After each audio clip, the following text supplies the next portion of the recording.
redneck teens with massive machines, everybody living beyond their means, brotherly love from the messed up genes, nobody wants to intervene. The billboard screams you're advertising, beautiful creatures left to live free. Hi everyone, it's June 12th, 2020. Hi and welcome to the Truth Bombs podcast. Today's title is Rant number 2, Why Are We Wearing Masks? I'm Dr. Anthony James, Dean and Director of Education and Clinical Director for SCNM, the SomaVeda College of Natural Medicine, and the Thai Yoga Center. We teach what we call true medicine here at SCNM. By that, I mean medicine which is traditionally based in natural, traditional, Native American culture, indigenous medicines such as Ayurveda, traditional Chinese medicine, Filipino healat, and others. In other words, I'm a natural doc. We're a college of natural medicine. I do have an MD degree, so I'm also a naturopath and an Oriental medicine doctor with a degree in acupuncture. And I want to say that there is no freedom without health freedom. So one way or the other, these truth bombs are about health freedoms. So let's get into it. Why are we wearing masks? Why are some people not wearing masks? It seems the dominant mantra of both the network news and social media is to wear a mask. To wear a mask indoors, to wear a mask outdoors, to wear a mask when around sick people, to wear a mask around healthy people, to wear a mask when you're sick, to wear a mask when you're not sick, when you're shopping at Walmart, grocery shopping, or going to the drugstore. Wear a mask at the beach, on the lake, on the boat, on the lake. You've all heard this repeated over and over again. If you go out in public, even to pump gas, no mask equals hard looks. Or, as I've seen in some videos, a crowd of people chasing you down the grocery aisle screaming, "Murderer! Terrorist!" The reality is that the woven cloth or plastic type of mask, whether labeled a surgical mask or not, provides minimal protection from environmental viruses. That's the truth. That's the reality. But there are those who have been speaking out about the usage of masks by healthy people. Dr. Dan Erickson has previously said the following. When you wear gloves that transfer disease everywhere, those gloves have bacteria all over them. I'm wearing gloves, not helping you. As your mask that you're wearing for days, you touch the outside of it, COVID, and then touch your mouth. This doesn't make any sense. We wear a mask in an acute setting to protect us. We're not wearing masks. Why is that? Because we understand microbiology, we understand immunology, and we want strong immune systems. I don't want to hide in my home, develop a weak immune system, and then come out and get disease. We have both been in the ER through swine flu and through bird flu. Did we shut down for those? Were they much less dangerous than COVID? Is the flu less dangerous than COVID? Let's look at the death rates. No, it's not. They're similar in prevalence and in death rate. Surgeons wear them to protect patients from their mouth-borne germs, not the other way around. The only real benefit we see so far from this mask-wearing fetish is they isolate and socially isolate individuals from each other. They inhibit or restrict people from communicating. Since most emotional communication is nonverbal, is visual, and is based on what we call micro-emotions, when we wear a mask, we are emotionally distant, even invisible to the people around us. This supports misunderstanding, confusion, and anxiety. We also may actually have trouble hearing or understanding what people are saying to us. Most people don't know this. Microfacial emotional expressions are mostly given out by the facial muscles around the nose and around the mouth and chin. These are expressions of emotional character: anger, disdain, joy, happy, sad, that take place in milliseconds, and then they're gone.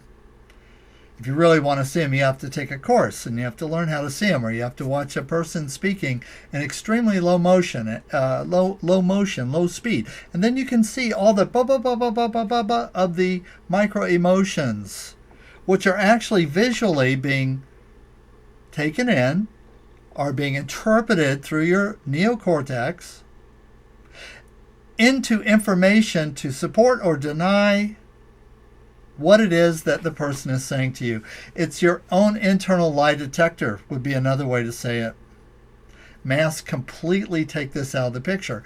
And since we are made to take in emotion in that way, to take in information in that way, to take in validation and verification in that way, when we're not able to do so, it's stressful for us. Masks are the new burqa. Dr. Buttar has given his opinion on the use of face masks. Because as people are allowed to come back into society, their immune systems are already going to have been suppressed because of the wearing of the mask, which is going to increase cortisol levels. It's going to put people into a pseudo-hypoxic state. They're having to suck oxygen through a mask. It drives the cortisol levels up, which then creates a sympathetomimetic drive. It suppresses the lymphocyte subpopulation, decreases the immune system, and renders an individual more susceptible to any type of pathogen, whether it be bacteria, virus, spirochete, mycoplasma, yeast, parasite, whatever. So the face mask agenda seems to be, if you look at it from just a safety standpoint, it's highly suspect. If you look at it from a scientific perspective, the agenda is nefarious. The use of a face mask is designed to protect not the doctor or the nurse, but the patient, so that when a surgeon is operating and doing a bypass surgery or a herniorrhaphy or a joint replacement, that if the surgeon sneezes or coughs or drools or spits or whatever, you don't want to get the surgical field contaminated. You want to maintain that sterile field. When people in the Far East, for example, wear a mask, they're wearing a mask so out of courtesy for other people, so that if they're sick, they're not going to get somebody else sick. That's the reason people wear masks. Now, this mandate of wearing a mask, if you notice during the press conferences with the president's never worn a face mask. So the first thing about a face mask is that we already talked about, it's suppressing the immune system because you're driving the person into a hypoxic state. There have been multiple studies that have been done on this, where they've actually studied surgeons and seen the level of oxygenation, and especially on a chronic basis. Dr. Blalock, Russell Blalock, put out a great paper that summarized many of those research points. So we know that happens. We know it suppresses the immune system because of that sympathetomimetic drive that we initiate, because we're having to suck oxygen through the face mask. On top of that, we breathe out carbon dioxide. But when you've got a mask on, you're actually creating a decrease. You're creating actually an increase in respiratory drive, because you get more carbon dioxide coming back from the face mask. Now, the face mask also creates other types of issues, because you've got irritating your face and sweating and all the stuff. So you're always fiddling around with your face. And then the last point about the face, and there's a lot of points we can make about the face mask, but the last and most idiotic aspect of this is that it's like building a chain link fence to prevent a fly from getting into your house, or a split rail fence to keep mice out. The viral particles that we're trying to keep out of our bodies are so much smaller than the smallest pore of these masks. Every Karen, Henry, Joe, John on Facebook is shaming neighbors for not wearing a face mask. We're being told by governors that if we don't wear masks, we are selfish, horrible human beings with no souls who want grandma to die a horrible death. People are tackling people who don't wear face masks properly in the subway. Grocery stores are throwing maskless people out and or denying them service, or both. What about people with disabilities? We witnessed this the other day in our local grocery store. An older woman who could not understand what the cashier was saying, as her words were muffled from the mask, and she was partially hard of hearing or deaf. So she's yelling, "What?" While the cashier in frustration also raises her voice, trying to be understood. We've all experienced that. If you travel, you go to a foreign country, and you'll see the tourists on the corner asking directions with their hands all gesticulating into the air, and they're yelling at the local person because apparently the local person is not properly understanding what it is that they're asking, not really considering the fact that the local person doesn't speak English or their language, and yelling a language at them that they do not understand does not actually facilitate communication. Frustration abounds on both parties. The cashier raises her voice, trying to be understood. Finally, she gives up, pulls her mask down, and just asks the customer, "Ma'am, is there anything else?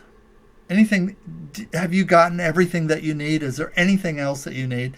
And the customer answered that she needed the cashier to not wear a mask so she could hear them and read their lips.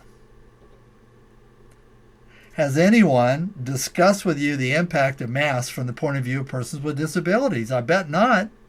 What about people with hearing loss or deafness? What if the disability is respiratory? What if it's emphysema? What if it's COPD? What if it's extreme allergies? What if it's sinusitis? What if it's bronchitis, sinusitis? These who are right now, this minute, being discriminated against. I mean, have you talked about them? Have you considered them in your diatribes and your rants and ravings about how everybody needs to wear a mask or they're murderers or terrorists? I bet not. We are all in this together, right? The COVID mantra declares, unless you're hard of hearing, as millions of Americans are.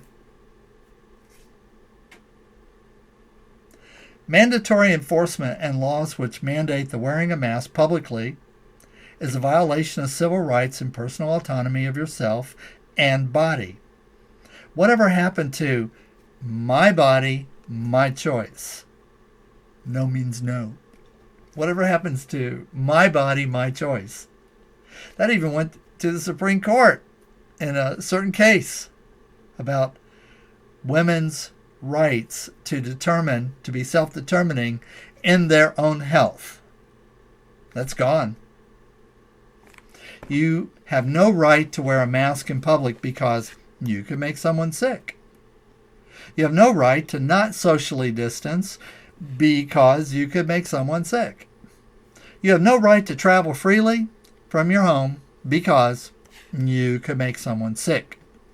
You have no right to enjoy a meal in a restaurant sitting with or next to your wife, husband, partner, children, or friends, or random friendly stranger because you could make someone sick. Many, many times in my life, I've enjoyed a meal at a restaurant with a stranger just because we were inhabiting the same space and felt like being human beings. No public displays of affection, no holding hands or kissing in public. Some are even advocating the mask and social distancing extended to private homes. Can you believe that? England just passed a law requiring people to wear a mask at home and practice social distancing while they're at home. Imagine the enforcement issues they're going to have with that. Now you will not want to hug, to kiss, and to be close in your own home. Well, because you can make someone sick. Basically, the shortest path to the greatest wealth of health currently being offered by experts and pundits is isolation, social distancing, fear, and paranoia to the nth degree, and there is no safe place. You have no safe haven. There's nowhere where you can go where you're not at risk. Or because you can make someone else risk, and you don't want to do that. Oh my God, what about the karma? What's the karma? It's not okay to stand too close to someone else in line at Walmart, or even to go into some businesses at all. A lot of businesses have like tables in the doorway, and restaurants where you got to go up and, you got to call in your order on the phone, and then you go to the door of the restaurant and they hand it to you on the end of a lacrosse paddle. so you don't cross-contaminate. By the way, these are the same restaurants that couldn't tell the difference between raw chicken and cooked chicken a month ago. I'm just saying.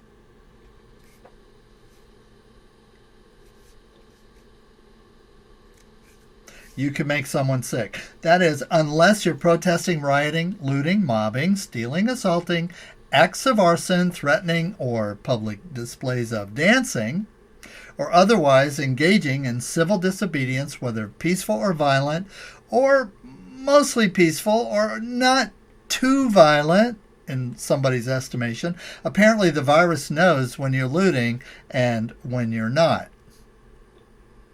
The virus knows when you're looting and when you're not. The virus knows when you're doing appropriate social protesting and when you're not, apparently. Great. So let's get the consensus here. To get the best question would be to raise your hand if you believe that the wearing of a mask is unnecessary. Is that how you would phrase that? Is with unnecessary, and then there's a second question that I have after that. So let's see how many people think it's unnecessary. Wearing a mask is unnecessary. Let's just see if we see hands here. Okay, so I'm going to go through here and see these hands. Okay. Yeah, I'm seeing about 80% here, 80% probably, 70%. We're just going to take a little time and scroll through here. Again, if you are joining us, if you could turn your camera on so we can just see those hands raised up. And that's super helpful. I see about 70 or 80% of people saying that it's unnecessary. You said you had a follow-up question to that. What was that?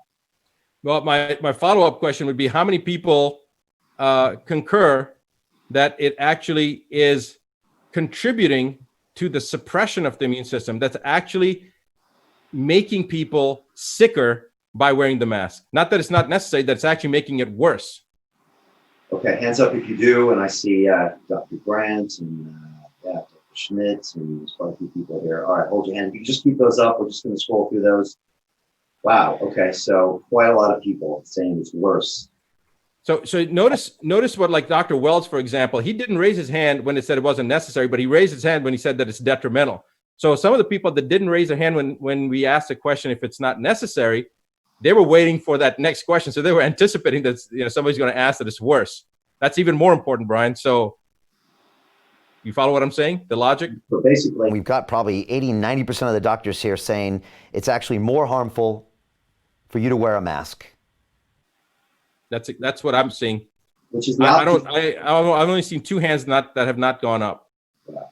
Which is the opposite of what we're being told. Four hands that haven't gone up. Yeah. It's the opposite of what the WHO is telling people right now. And if I publish this on YouTube right now, this video would be banned and I would be censored because that's against public opinion, WHO mandate, and yet 90% of the doctors are saying that that's the case here. It's not okay to stand too close to someone else in line at Walmart or to even go into some businesses at all unless you're there to burn that business down, smash their windows, and steal their merchandise. Maybe steal or destroy the whole life of that local person that they've worked years to build if they're a small or local business. If you're there to protest, the virus will leave you alone. If you're having a dance party out on the street while protesting, the virus will leave you alone. Eventually, it will be you have no right to be anywhere in public unless you can provide your papers, documents, digital chips, medical tattoos, nanotech IDs, papers, showing your infection status, your vaccine status, your most recent test status, which is also tracking your physical compliance with social distancing and whether you're staying close enough to your home.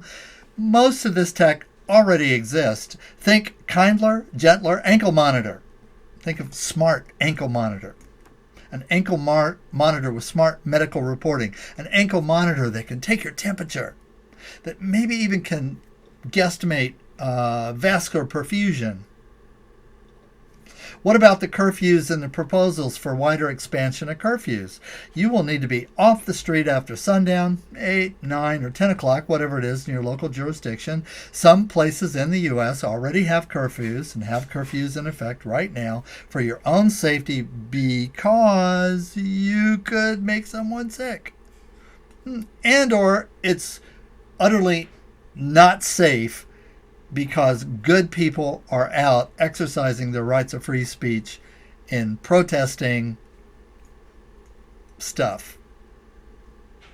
Of course, this is confirmed by the PCR-based testing, which is proven to be inaccurate and rife with false positives. So much so that fruit, animals, and unexposed persons can all test positive when they are not at alarming rates. If this test was used for anything that mattered at all, i.e. whether your car brakes were good, the failure rate would be so high no one would ever drive again for fear of an imminent brake failure. It'd be too risky because your mechanic couldn't tell you if your brakes were actually safe or not. This has actually been done. This is not hypothetical. It's not hyperbolic. Good doctors have actually gotten the test that they can get, which any good doctor can get a test, and tested their fruit, their papayas, their mangoes, their home pets, their cats, and then assigned them fictitious names and sent the test off to be tested. And when they came back, they were all positive for COVID. Their papaya were infectious. If I can't tell the difference between grandma and a papaya, how accurate is this test? And how much should we be relying on it? And it's tied to this whole idea of mask wearing because you can make someone sick. You have rights as a human being. We call these human rights. They were defined after the Second World War in the Nuremberg tribunals and trials of former Nazi officers accused of mass murder and genocide. Every one of you who has an issue right now with freedom, health freedom, freedom of speech, or any other kind of loss of such, First Amendment, Second Amendment, etc., needs to go look up, use a search engine, DuckDuckGo, and look up Nuremberg trials, Nuremberg tribunals, and Nuremberg Code. So at the end of the Second World War, there were a few Nazi officials, the ones that the U.S. did not expatriate to the U.S. and Great Britain under Operation Paperclip, the 4,000 Nazis that we brought here to the United States to develop our space program, our military program, our biological weapons program, our psychological programs, Madison Avenue, etc., etc. It's all well documented. I'm not going to go into that Operation Paperclip. Okay? But the ones who, the good Nazis, like Werner von Braun, who we brought to the United States, the ones that we didn't bring to the United States, they were tried as war criminals and they were hung. They were hung. And as a result of the trial and as a result of what the Nazis said, the primary legal defense that the Nazi officers actually gave in open court was that they were just following orders.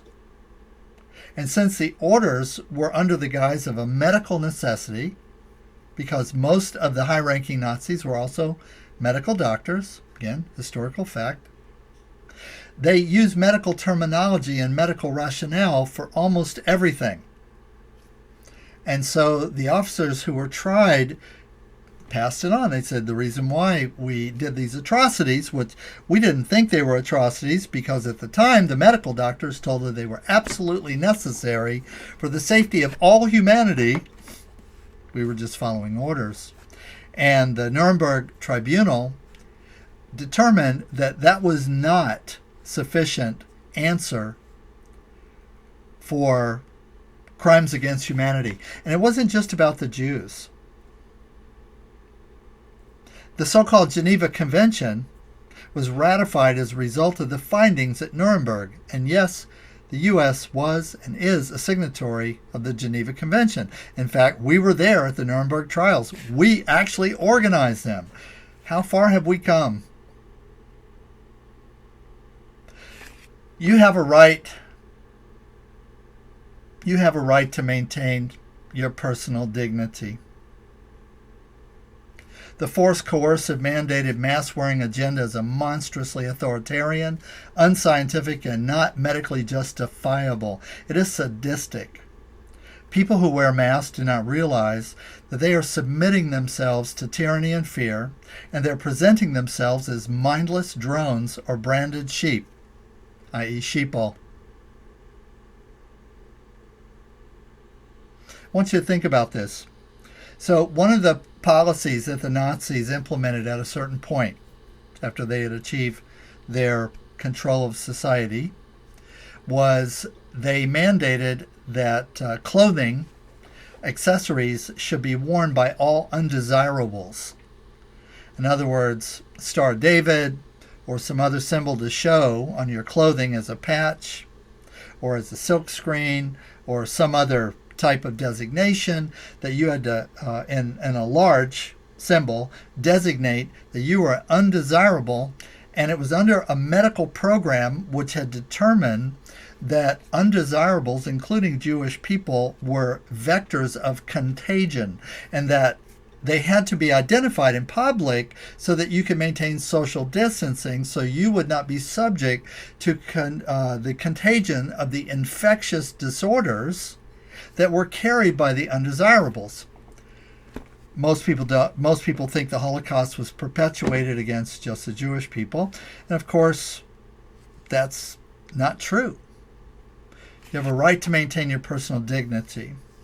People who wear masks don't realize that they're submitting to tyranny and fear. I've seen some social media posts that outright stated not to wear a mask in public means you're intending to harm or murder others. Harm or murder to others. You're intending. That's your declaration of intention, to cause harm or murder to others, that you don't care, that you're not spiritual. One sad woman stated directly to me that wearing a mask in public was proof that you had love in your heart. Now think for a second.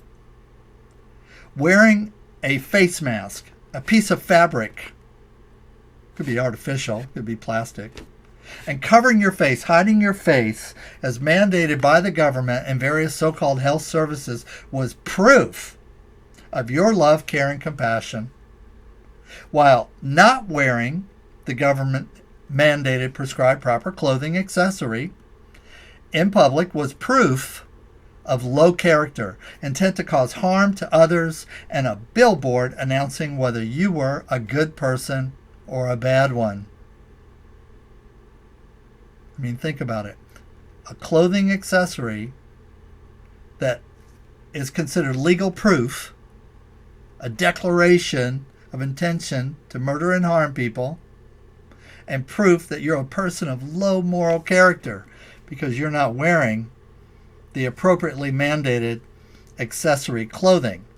Accessory being a mask, or now it's, anything. Scarf, bandana, dress like a bandit in some old Western. That's now the appropriate standard of moral excellence in attire. Mask usage in Japan and China appears to insulate and socially isolate people to further avoid human contact, which I just think is incredibly sad. As you can see, and as I've stated previously, all the evidence in the world can be presented that masks are not useful and in fact potentially hazardous to a person, but we may be seeing a cultural change, and that's a whole different thing in my view. Think of Muslim countries with enforcement of things like headscarves or burqas for women. At a certain point, the wearing of face masks is not about personal health reasons, but merely an aspect of a society's culture, custom, and fashion. Certainly, the mandatory enforcement of masks is an infringement of individual human rights and bodily autonomy, but we are now living in a world where individual rights are trumped by the collective rights of the group, which is very disturbing. How is this mentality any different from the ideology of the Taliban or ISIS? or the Nazis I mentioned earlier. The Nazis required after a certain point that all Jews and non-good persons to wear patches and armbands at all times in public. They taught and talked that this was necessary to prevent spread of contagion, that undesirables could communicate if you did not keep your distance from them. This was the first mandated social distancing program, which was implemented by the Nazis. And it wasn't just about the Jews. I want to keep saying that.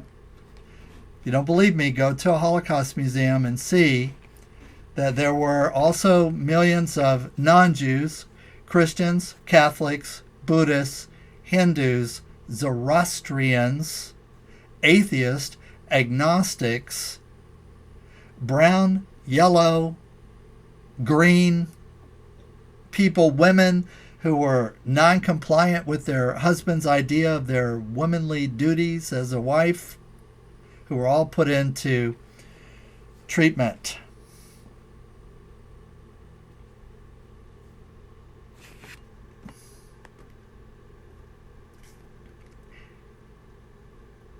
In Taliban or ISIS-controlled areas forcing men and women to dress appropriately and deciding arbitrarily what that would be, there were rules of conduct for men and women, and there still are in many of these areas. A man has to wear a full beard, face cover, hair, fur cover, and of course the bigger your beard, the more spiritual you are, more of a good citizen you are. And a woman has to wear a burqa, which is either completely cover their head or a mask called a veil. A woman not wearing a mask or burqa or veil can be convicted of a morals crime and stoned to death.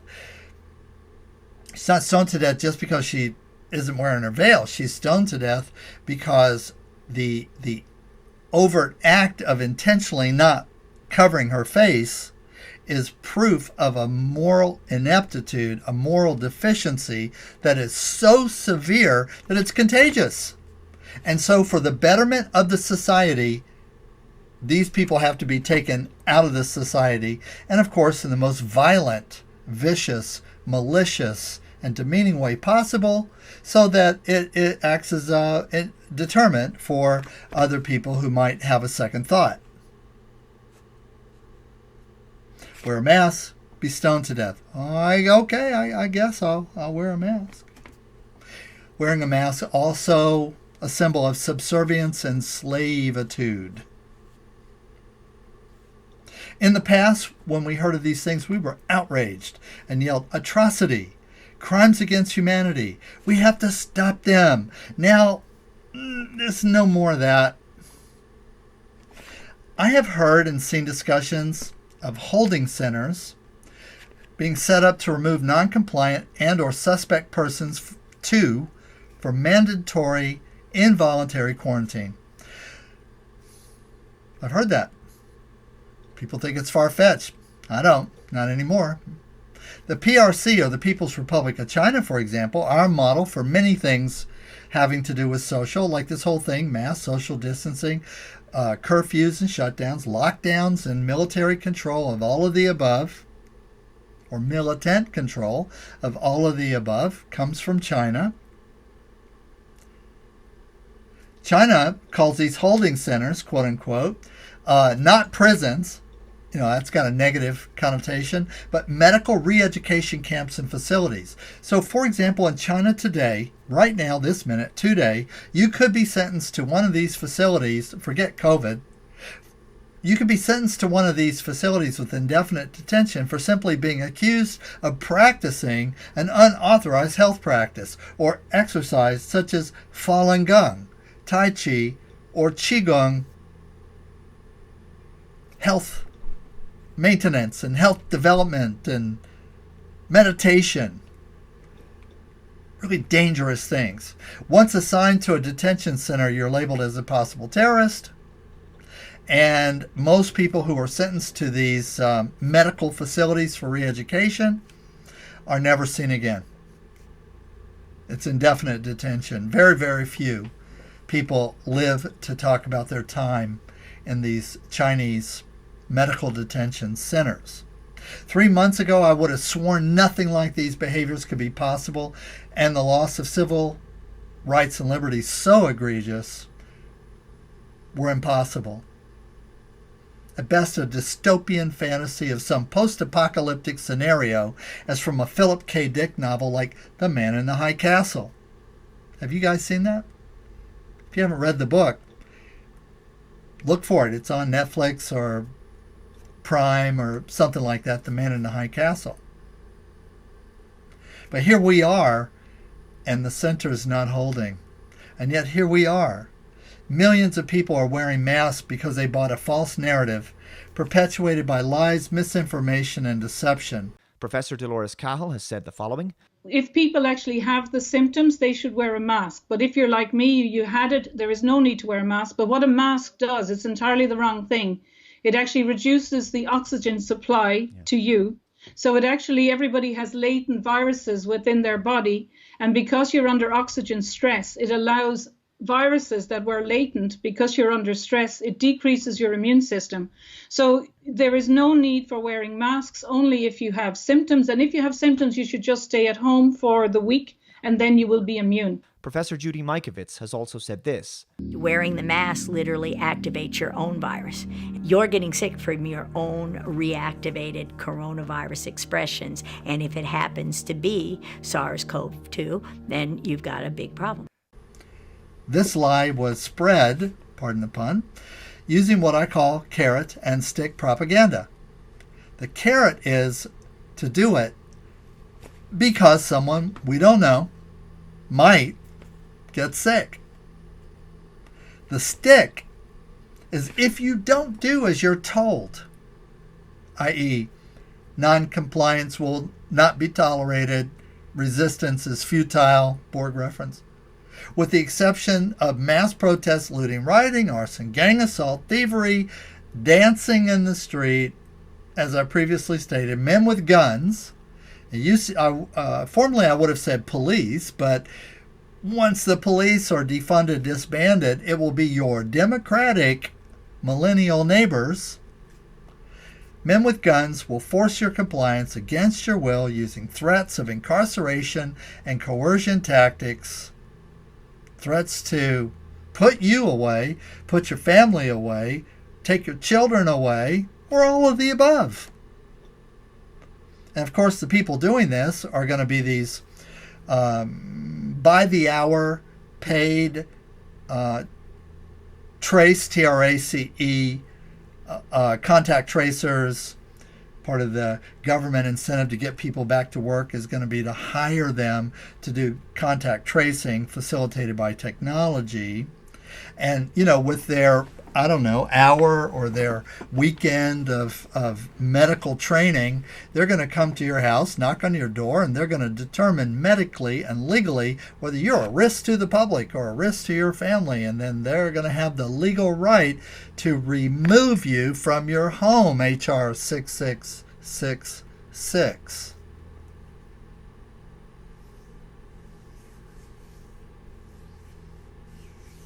Men with guns will force your compliance against your will using threats of incarceration and coercion tactics. Social stigma without saying. These will probably be broadcast live on Facebook. Medicine based on violence, coercion, and or profit is not medicine by definition. I want you to think about that. Because maybe you don't know, you've heard this word used a lot lately, and you've heard a lot of different stories, and you're a little bit confused. But I can tell you one thing. Medicine based on violence, coercion, and or profit. Medicine which is forced upon you without your voluntary compliance and consent. Not only is not medicine by definition, it's a war crime by definition. It's a violation of the Nuremberg Code. All that we hold sacred in the realm of civil rights is based on these principles, and right now, this minute, is being violated. Before you go, stay here.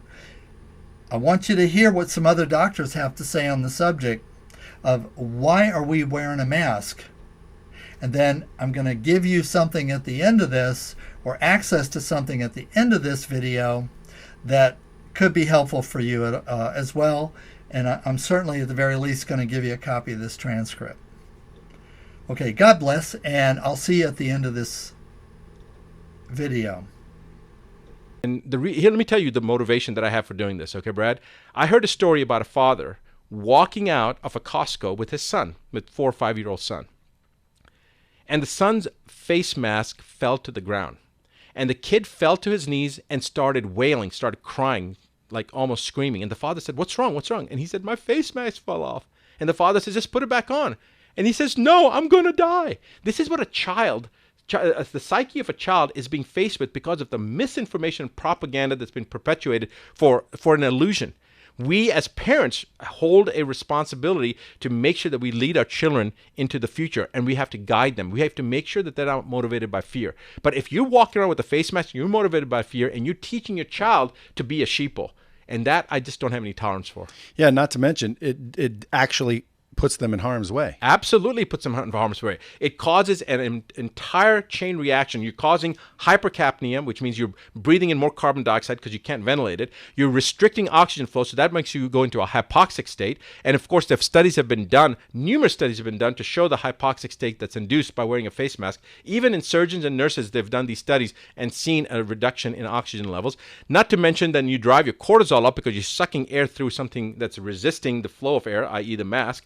Driving cortisol up suppresses your immune system. Cortisol is a stress hormone. You drive yourself into a sympathetomimetic drive, which is a flight-fight response. It also further suppresses the immune system, causes a suppression of the lymphocyte subpopulation, and you're basically now susceptible to every type of pathogen out there, not just COVID-19 or any other viruses, but any bacteria, spirochetes, mycoplasma, yeast, fungi, parasites, whatever, you're going to be more susceptible to it. In fact, I believe that if you start looking at the actual data and you start looking at the prevalence of this and you look at how the mainstream media has done this and you see how even Dr. Fauci originally said you don't need to wear a mask and then started wearing a mask, it's almost as if they said, how can we further suppress the immune system of the population to make them more susceptible to wearing the mask?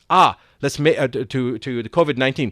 Let's have them force them to wear a mask, and then let's also segregate them, isolation, because we're herd animals. We segregate humans; they get stressed out, they get more upset and more afraid. So let's stress them out, suppress their immune system, and let's put these masks on them that will further suppress the immune system. And now we have people that are going to be even more susceptible to this COVID-19. Yeah. So. And yet here we are, millions of people wearing masks because they bought a false narrative perpetuated by lies, misinformation, and deception.